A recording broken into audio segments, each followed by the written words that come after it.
everyone, kali ini kita di Plus mau membahas tentang human design. Jadi human design itu adalah salah satu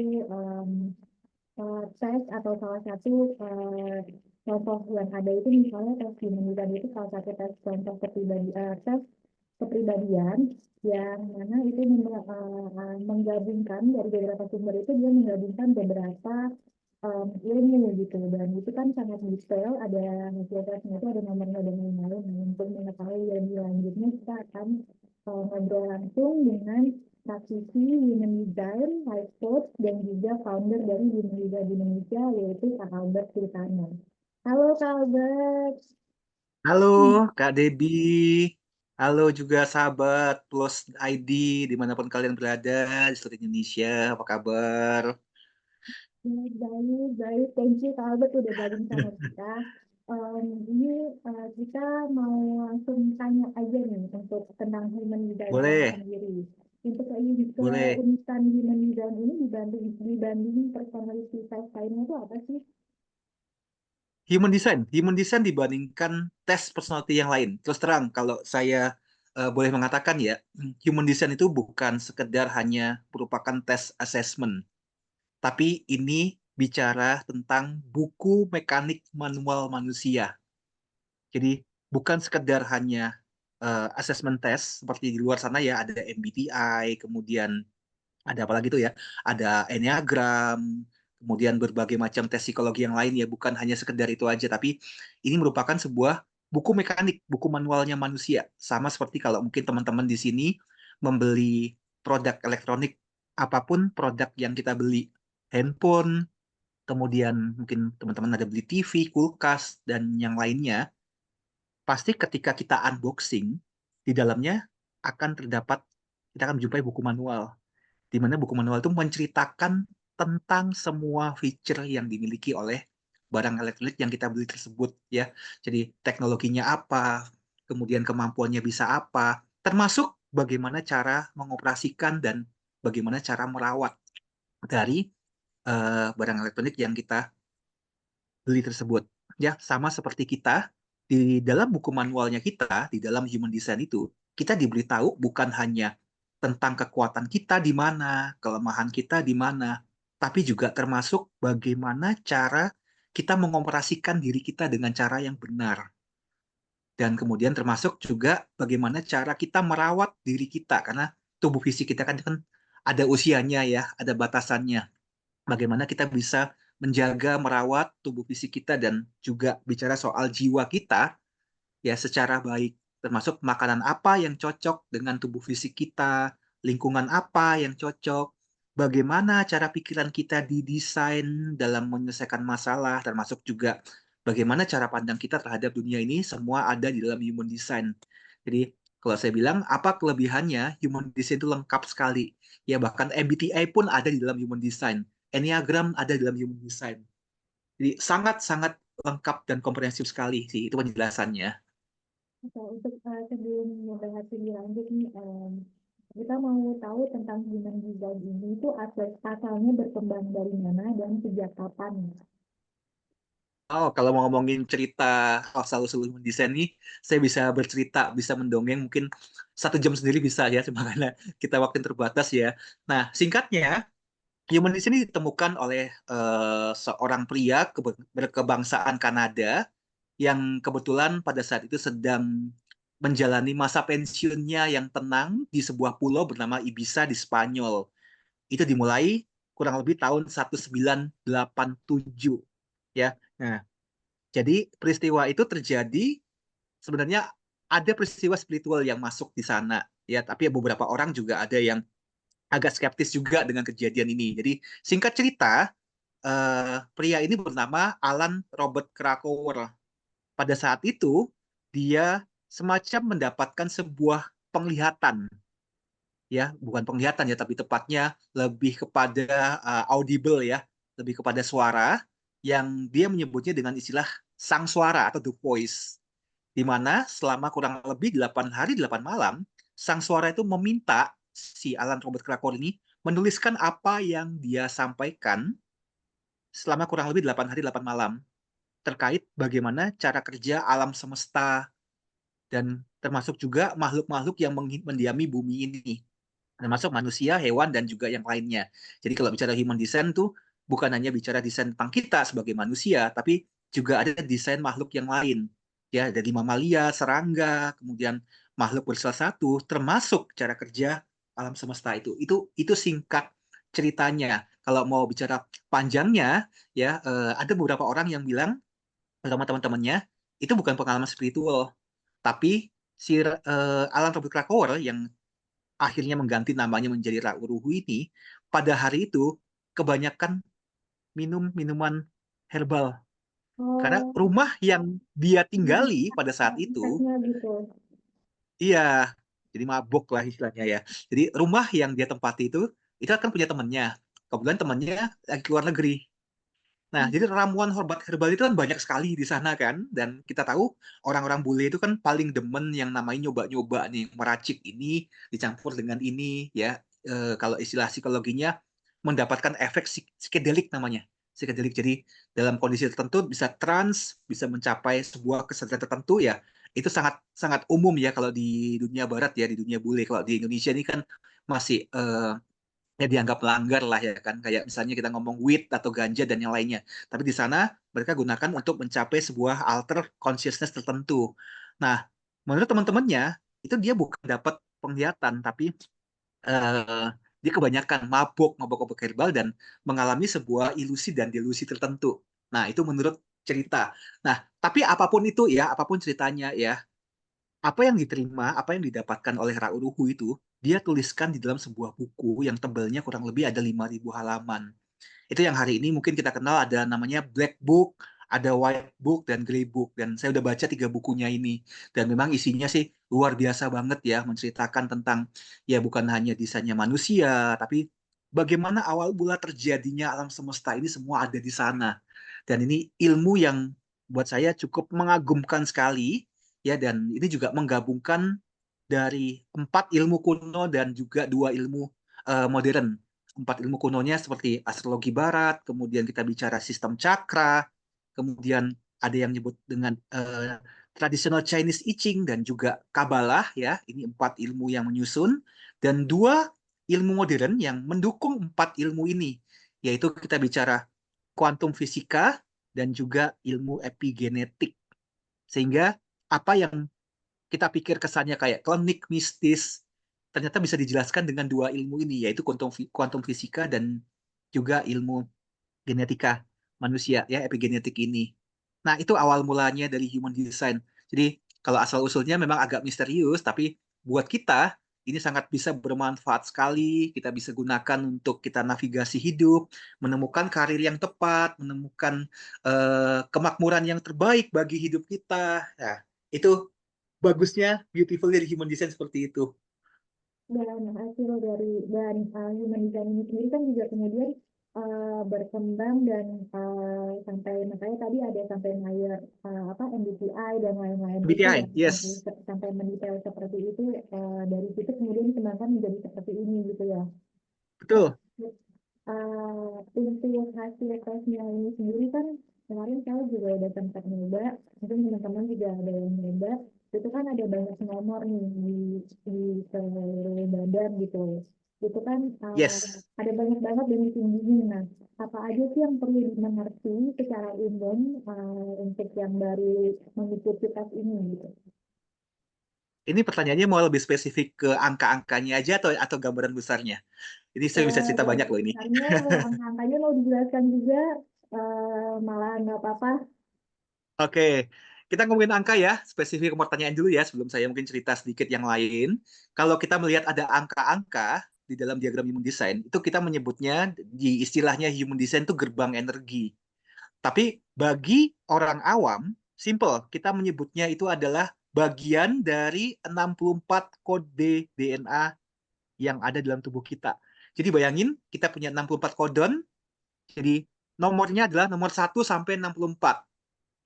Di mana setiap nomor DNA ini, kita punya spesifik perilaku, spesifik talenta, spesifik potensi dan kekuatan yang ada di dalam sana. Ya, misalnya contohnya DNA nomor 1 atau gerbang nomor 1. itu adalah bicara tentang gerbang kreativitas. Gerbang 56 misalnya, itu adalah bicara tentang kemampuan untuk storytelling, untuk bercerita, baik itu bercerita secara lisan atau maupun secara tulisan. Jadi kalau kita ngomongin angka, saya bisa bilang sebetulnya ini adalah bakat penunjang yang kita miliki dalam diri kita. Jadi kalau kita punya gerbang atau angka yang berwarna atau aktif atau define, itu adalah ciri khas spesifik yang kita miliki di dalam diri kita. Ya, gerbang 2 misalnya contohnya, gerbang kompas diri, di mana di situ kita bisa dengan mudah melakukan perencanaan dan tahu kemana kita akan mengarah dalam hidup ini. Gerbang 3 bicara tentang inovasi, bagaimana kita bisa creating produk dan jasa yang original berdasarkan dalam diri kita. Gerbang 4 tentang filosofi, ya bagaimana pikiran kita didesain memiliki atau menyukai hal-hal yang terkait dengan filosofi. Gerbang 5 itu berkaitan dengan pola dan rutinitas, itu yang membuat kita bisa punya kebiasaan, baik itu kebiasaan baik, kebiasaan buruk. Ya, jadi sekali lagi kalau bicara soal nomor, soal angka, itu adalah bakat penunjang yang kita miliki dari dalam diri kita. Dan tentunya nggak cuma angka ya, Debbie dan teman-teman sekalian, sahabat Plus ID yang sudah hadir di sini ya. Tapi keseluruhan dari diagram human design itu bercerita banyak tentang kita ya. Apalagi kalau teman-teman melihat ada 9 pusat energi ya. 9 pusat energi kalau dalam diagram human design tuh yang bentuknya ada segitiga, ada kotak ya, ada 9. Itu adalah menunjukkan area kekuatan kita dalam kehidupan kita ya. Jadi area yang berwarna itu adalah yang kita punya, ya bakat yang kita punya, kekuatan yang kita punya yang sumber energinya berasal dari dalam diri. Kalau yang putih kita cenderung menyerap, mengambil, menerima dari lingkungan sekitarnya kita. Ya, nanti di situ teman-teman juga akan menjumpai kalau misalnya ada 2 angka, 2 gerbang yang terhubung satu dengan yang lain, itu yang kita sebut dengan bakat utama. Ya, terus ada lagi ada panah, panah-panah itu MBTI-nya kita. Oh, oke. Jadi banyak, cukup banyak kalau kita sudah human design ini. Nah, dari tes humanita ini kan ada beberapa tipe energi yang kemudian Yes, hasilnya untuk masing-masing dan dia tes ini sendiri ada manifestor, proyektor, generator manifesting, generator, terus ada manifesting generator dan reflektor. Nah, ini bisa yes, dijelasin masing-masing nggak tentang tipe ini tipe boleh, ini? boleh banget. Boleh banget. Ini yang paling menarik ya. Tapi sekali lagi teman-teman, kalau ketika teman-teman sudah tahu tipenya, itu teman-teman belum bisa mendefinisikan teman-teman nanti cocoknya kerjanya apa, karirnya apa. Karena kalau kita bicara tentang karir, pekerjaan, dan yang lain-lain, itu ngelihatnya di bagian yang lain. Jadi kalau kita bicara human design itu, aspeknya itu banyak sekali. Tipe adalah menunjukkan, kalau kita ngomongin kendaraan, kita tuh termasuk kendaraan tipe apa. Ya, dimulai dari tipe yang pertama, tipe manifestor. Saya menyebutnya yang manifestor itu adalah kereta api. Jadi kalau teman-teman menjumpai, oh saya tipenya manifestor, bayangkan diri teman-teman seperti kereta api. Kereta api seperti apa ya? Kereta api adalah kendaraan yang paling mandiri, yang bisa kerja sendiri. Terus kemudian manifestor punya kecepatannya sendiri, seperti halnya kereta api ya. Eh, Pernah nggak teman-teman melihat ada kereta api misalnya jurusan Jakarta Surabaya atau Jakarta ke Semarang misalnya contohnya. Kemudian dia bergeraknya iring-iringan. Ada yang pernah lihat? Kak Debi pernah tahu apakah ada kereta api yang jalannya iring-iringan gini? Nggak pernah ya? Oh, iring-iringan enggak sih. Kalau Nggak pernah ya? berpapasan Nah, iya. papasan ya, bolak-balik gini ya, bolak-balik gini. Hmm. Tapi kalau yang beriringan jalan bareng misalnya Jakarta Surabaya nih, itu tuh bareng-bareng gitu. Nggak pernah ya? Nah, Iya, nggak itu pernah. manifestor. Manifestor selalu kerjanya sendiri. Mereka sangat mandiri. Dalam hal bekerja, mereka tidak punya partner biasanya. Kecenderungannya mereka apa-apa semua sendiri. Mereka cepat. Mereka punya energi cepat, mereka juga satset ya. Itu tipe-tipikal dari manifestor. Selalu ingin berada di depan. Selalu ingin memberikan dampak bagi orang lain. Ya, makanya kalau kereta api, kalau misalnya ada yang halangin dia, ya nggak bisa, dia pasti akan nabrak ya, karena kereta api itu tidak punya rem darurat, ya apa bukan, nggak punya rem, yang ada rem darurat. Jadi kalau misalnya ada rintangan di depannya, maka kereta api tidak bisa ngerem mendadak. Ada rem darurat ya, itu pun juga berhentinya setelah beberapa meter ketika ditarik ya. Jadi kalau misalnya ada yang menghalangi dia, maka itu akan ditabrak sama dia, ya kan? Nah, bayangin manifestor seperti itu, seperti halnya kereta api, memberikan dampak, mereka selalu kerjanya sendiri, mandiri. Kalau ada yang halangin mereka, wah, itu akan dihajar, ditabrak. Itu tipe pertama, manifestor. Tipe kedua adalah tipe generator. Nah, ketika saya berbicara generator, maka saya minta teman-teman Plus ID di sini bayangkan eh, kendaraan mobil. Mobilnya apa? Bebas. Teman-teman Plus ID boleh pilih mobilnya bisa apa aja. Mau Alphard, mau BMW, mau Mercedes-Benz, mau Avanza, mau apalagi Pajero dan yang lainnya, silahkan pilih sendiri. Itu adalah kendaraanmu ya, mobil yang biasa kita gunakan untuk operasional sehari-hari ya. Mobil punya energi yang cukup besar ya, tipe mobil, tipe kendaraan mereka diciptakan untuk menjadi ahli, menjadi hebat di area, di bidang yang mereka sukai ya. Nah, itu mobil ya. Maka strateginya mereka ya sama seperti kalau kita mau berkendara pakai mobil kalau pagi ya.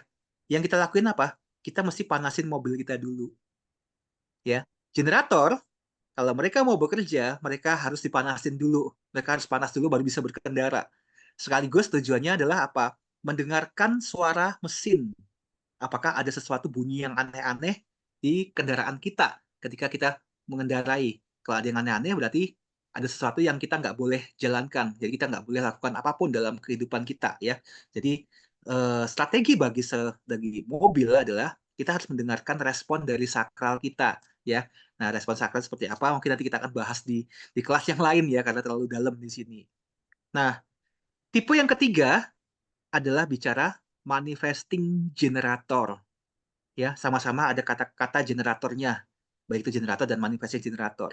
Yang membedakan manifesting generator dengan generator adalah manifesting generator adalah karakter archetype dari mobil balap ya. Jadi kalau teman-teman membayangkan mobil balap ya, apa yang teman-teman bisa katakan ya? Cepat, energinya banyak, energinya besar ya, satset. Itulah orang-orang manifesting generator. Sangat cepat, satset ya. Energinya juga banyak, gak bisa diem. Dan yang membedakan dengan mobil biasa, ya, teman-teman coba bayangkan kalau misalnya ada mobil lewat di depan kita. Kalau mobilnya mobil biasa, maka kita biasa aja. Ya, udah sering ya ngelihat BMW, ngelihat Mercy, kita ngelihat Avanza, Pajero, Fortuner udah biasa banget ya bagi kita. Tapi bayangin kalau ada mobil balap ya kelasnya Ferrari, Lamborghini yang tiba-tiba lewat di depan kita. Maka perhatian kita pasti akan tertuju kepada mobil balap itu dan pasti kita komentari, keren ya itu mobil balap ya. Suaranya aja berdengung kencang, boom. Ya. Terus semua mata pasti akan memandang ke arah mobil balap ini. Ini yang membedakan antara mobil biasa dengan mobil balap, yaitu apa? Karismanya. Karisma yang dimiliki oleh seorang manifesting generator itu bagaikan magnet yang kuat yang membuat setiap mata akan menoleh ke dia karena energinya yang besar, penampilannya yang hebat, yang luar biasa. Ya itu yang sedikit membedakan dengan manifesting generator ya. Tambah lagi energinya yang cepat ya, kemampuannya yang untuk saat cepat sekali ya. Itu yang membedakan manifesting generator dengan generator. Berikutnya, tipe yang keempat adalah tipe proyektor. Saya menamakan proyektor ini adalah seperti motor polisi. Ya, jadi kalau teman-teman di sini tipe human design-nya adalah proyektor, bayangkan motor polisi. Apa yang dikerjakan oleh motor polisi, teman-teman? Ya, motor polisi tugasnya adalah Patroli, memimpin, Hah? eh, Patroli. ini atau ya, Ya, patroli, memimpin, membimbing, mengawal. Ya, benar ya? Ini tugasnya dari motor polisi. Pertanyaannya, siapa yang dikawal? Yang dikawal adalah orang-orang VVIP. Ya, motor polisi biasanya dikawal adalah pejabat, menteri lah, gubernur lah, kemudian kadang ya Pak Jokowi ya, presiden yang dikawal ya. Jadi orang-orang penting yang dikawal. Ini menunjukkan proyektor sebagai motor polisi yang kalian akan serve ke depannya, di mana kalian akan bekerja, adalah bukan untuk melayani semua orang. Kalian didesain untuk bisa serve, untuk bisa melayani orang-orang VIP, orang-orang yang punya pengaruh, orang-orang yang hebat, yang luar biasa. Bukan untuk kalian serve semua orang. Ya, karena kalian bukan people pleaser. Dan proyektor adalah tidak punya energi yang besar, tidak punya energi yang konsisten untuk bisa bekerja dari pagi sampai malam. Yang membedakan ini dengan mobil dan mobil balap. Ya, energi kalian sangat-sangat terbatas kalian. Tapi kalian punya kepemimpinan, kalian punya arahan yang cukup bagus. Kalian tahu bagaimana mengelit orang itu dengan efisien, mengelit kendaraan lain itu dengan eh, bagaimana mereka menggunakan energi mereka secara efisien. Nah, maka cara mengoperasikan diri sebagai seorang proyektor atau motor polisi, kalau kalian tidak dimintai bantuan, bantuan ini bisa macam-macam. Bisa berupa nasihat, berupa kemudian ya bantuan fisik ya. Meskipun kalian tahu, kalian mengerti, ya, sebaiknya kalian tidak initiate untuk melakukannya. Ya, sama seperti motor polisi. Kalau motor polisi dalam kondisi dia tidak bertugas, yang dilakukan apa? Mereka akan standby di markas, mereka akan standby di posnya mereka, beristirahat agar dia siap untuk tugas yang berikutnya. Benar ya? Nah, sama seperti kalian proyektor. Kalau kalian tidak dimintai bantuan, sebaiknya nggak usah kepo-kepo, nggak usah sok initiate untuk apa? Untuk membantu. Karena apa? Meskipun intensi kalian baik, seringkali kalian disalahpahami. Disalahpahami apa? Sok tahu, sok ngerti, sok pinter, terus sok kepo, ya. Jadi ketika itu terjadi, maka kalian akan merasakan kepahitan. Kepahitan yang kecil-kecil digabung jadi kepahitan besar, akhirnya kalian jadi istilahnya apa ya? Istilahnya ngambek, nggak mau lagi, ya kan? Jadi sebaiknya gimana? Kalau tidak minta bantuan, diem aja. Seperti halnya motor polisi standby. Sementara kalian lagi standby, lagi menunggu, dua yang bisa dilakukan. Yang pertama adalah tingkatkan skill kalian, belajar hal yang baru, ya, atau pertajam skill yang sudah dimiliki. Kedua, hari ini zamannya sosial media. Start bangun personal brandingmu. Sehingga pada saat yang tepat nantinya akan ada orang yang tepat, orang-orang VIP yang datang kepadamu minta bantuanmu. Baru bisa menjadi seorang proyektor yang benar-benar bisa maksimal dalam hidupnya.